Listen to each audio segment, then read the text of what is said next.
Hi there, I'm Kaida, and this channel is about maintaining a hectare-wide property in northern Estonia, located in the plant hardiness zone 5 at about 60 degrees latitude. I live here with my cat Kittu and mostly post about building something in my garden or home, addressing everyday maintenance chores on the property, or enjoying the time in my raised bed garden, either digging, planting, or transplanting plants. My main goal in the garden is to reduce the maintenance load and leave time for enjoying the fruits of my work and the beautiful nature around my home. I try to post once a week, so if you like what you see, please consider liking and subscribing, and join me through the seasons in my garden and home. In this gardening video, I will give a hand to this garden bed here, which is mainly supposed to be a rose bed and was heavily damaged over the winter. The junipers were suffering a severe sunburn, and also most of the lavendulas had gone out. So join me when I remove all the winter damage and make this ready for the summer. But first, a little backstory of the evolution of this tiny flower bed. The first footage that I have from this flower bed is from June 2018. So in this figure you can see how I have altered the lavendulas and roses in this rose bed and planted them in a circle around the big ugly well that I had in my garden.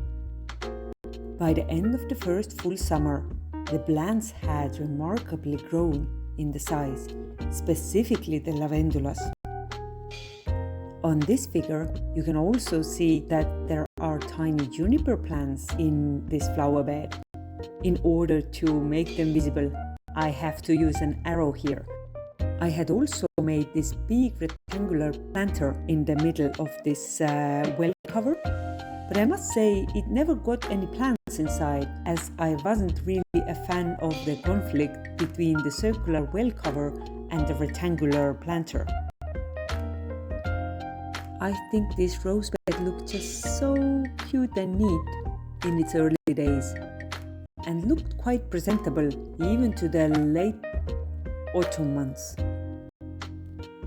So this crazy messy figure is from June 2022, which is by now 2 years ago. And considering this figure, I was expecting to see something similar also this year. And by July 2022, this flower bed was just stunning. The lavendulas were so huge, full of blooms, amazingly smelling. The roses were blooming like crazy, and everything looked just so cute. Look how the junipers have started to climb on the well cover.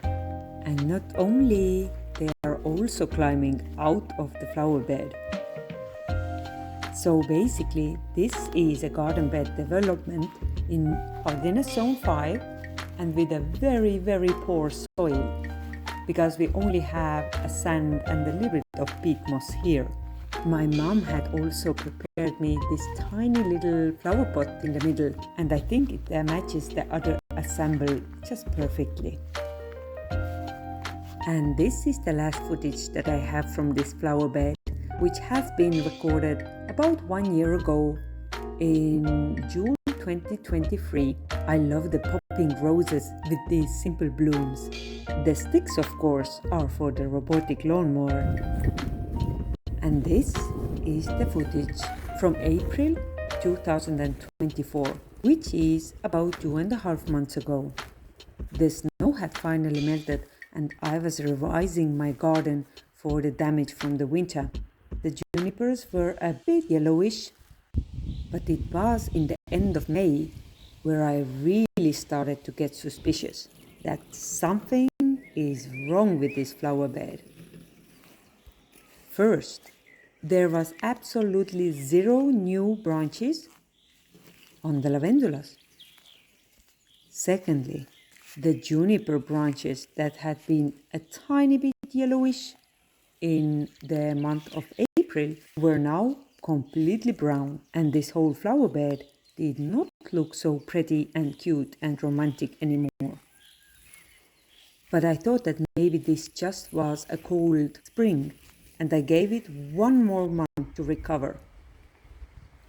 But fast forward 1 month and nothing had changed. This rose bed looked worse than ever. Now, in addition to the brown branches that were visible from the house, I also had some weeds growing everywhere. And even if I was really hesitating to start working on this, as I was hoping to see some life somewhere, I had to push myself to start working on this. So the first task with this flower bed is to cut out all the dead branches of the lavender, and only then I'm going to tackle the weeds. So I decided to start with the simplest, cleaning out the lavendulas by removing the dead branches. And boy, was there many. I was first, of course, checking every single branch, whether there is some hope for life. The whole situation was a bit confusing to me because this winter that we had wasn't even too cold or hard. There was a fair amount of snow covering the ground, which actually acts as an insulation layer. So I really did not expect these kind of damages to happen. But if you have happened to check my videos also earlier, you may remember that I had some damages in my rhododendron bed where I had to swap 3 full plants that had gone out with the winter. Then my juniper had been heavily damaged by the winter in the front garden, and as well now here. Luckily, this was a pretty straightforward task, and although there was quite a bit to cut, the work was progressing quite well. Done with cleaning the lavendulas, after a couple of days, I was ready to tackle the juniper situation. For this, I used my super heavy-duty gloves, which can handle even rose spikes, and the garden scissors, of course. So this was the second round of cleaning this flower bed, which meant that I had to cut off all the brown branches from the junipers. Okay, that is also quite a straightforward task, and I was doing my best to be as efficient as I could. I didn't even stop with the rain, and it was actually raining quite a bit, although you can see some blue sky in the background. That wasn't really my favorite part to clean with the flower bed, as these junipers were super spiky. But I got it done. It looks pretty sad from the close.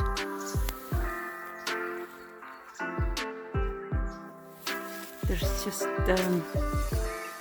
nothing. Just like with my rhododendrons, there's just nothing on the top.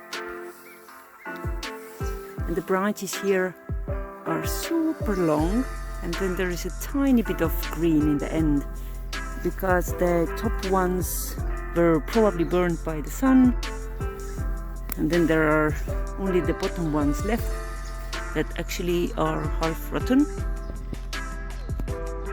So here it's visible how many dead branches there actually were. There's not too much left here either. I'm now gonna just brush it all together. Okay, let's see if this rake is working. And I only noticed this now, that my cat is following me everywhere. I decided to dump all of the branches from the junipers around one birch tree. I'm just gonna place them exactly here, because I decided to make a mulch bed there. I ran out of the strength today, but I'm very proud that I took the time today to work with this juniper bed. And you can already see the improvement, because at least the view from the house is now green and not brown. So we are ready to approach the third step.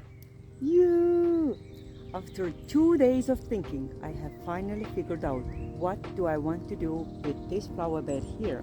Because I have a plan, and this one is pruning the alive branches of the junipers to give it some pretty looking shape.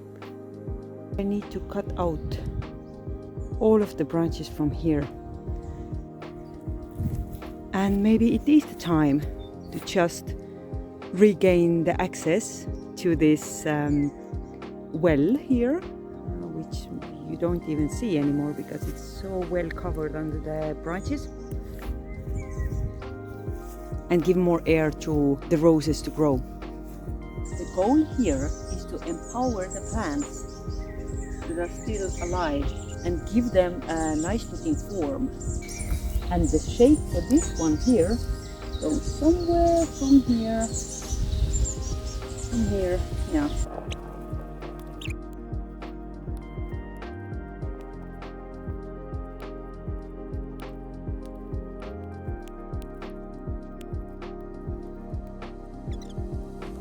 The progress in this flower bed is really slow. So with the past 1.5 hours, I managed to do any improvements at all compared to yesterday. This is how good this rose bed gets today, as I'm done with it for today. Anyway, let me introduce you. So I cleared up all the junipers. Earlier I had cleared up all the lavendulas. There is very little left. But the junipers are now shaped, and the lavendulas are just in a waiting position, as it seems that there is something that is coming from the roots. So I'm just gonna give it some more time. But in the meanwhile, as you can see, I have planted here some annual plants. Don't know the name for that, but at least it gives a little bit of pop to this flower bed at the moment. I have another one here on this side. There we go. The roses luckily seem to be doing fine, so I hope that they will bloom, and then we will get also some color into this flower bed, because it was supposed to be a rose bed. This part here is completely empty now. The garden fork is here only to protect the area from the robotic lawnmowers. And the same purpose is on this oriental grasses pot.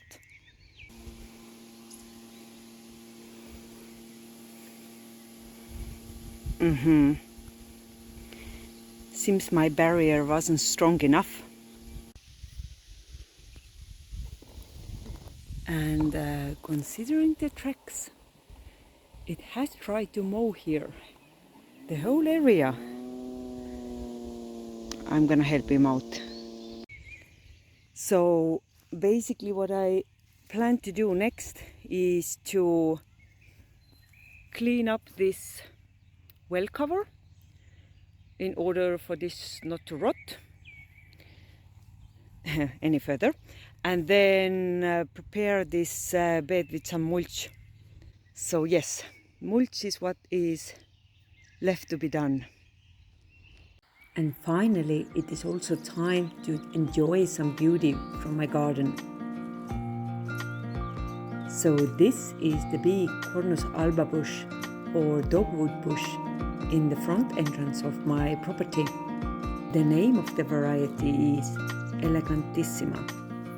This is my tiny lilac bush. This is about 4 years old, but it's already giving its first blooms. And I was really worried that my rhododendrons are not going to bloom at all this year. But surprise, surprise, the dark purple blooms are also opening up. So happy that these plants are finally feeling better. And this is the first poppy flower that I have in my raised garden bed. I love having flowers and vegetables in the same garden beds because it just gives you a pretty looking impression, even if you didn't have time to de-weed your garden beds. And as a last thing, here is the May rose, as we call that in Estonia. I'm not sure if it is a variety of a park rose or just a type of some kind of a wild rose, but I just love this plant. It is so full of these beautiful white, super smelly blooms every single spring, and it's so gorgeous when the wind plays with the branches. Thank you so much for watching this video to the end. There was a lot of pruning this time, but I hope that the blooms in the end will help to make it up. And I also hope that the rosebed will now be ready to give some blooms as well. Thank you again. I wish you all the best and take care.